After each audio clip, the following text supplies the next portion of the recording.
రేవంత్ రెడ్డి చెప్పిన అబద్ధాలని పెద్ద అక్షరాలు పెట్టి రాసిండు నిన్న కూడా. ఇరిగేషన్ సర్వనాశనం చేసిరంట.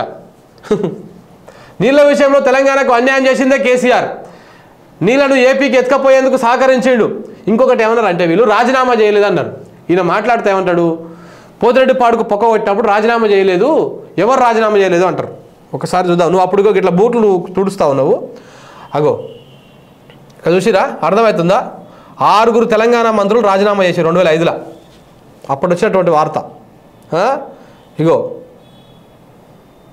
ఇగో నువ్వు ఇచ్చినటువంటి అప్పుడు ఏపీ ఉమ్మడి రాష్ట్రం ఇచ్చినటువంటి జీవోకి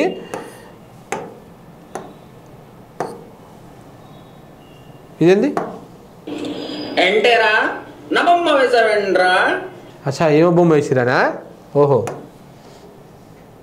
మంచిగా ఉంది తెలంగాణ తల్లి. పెట్టురి.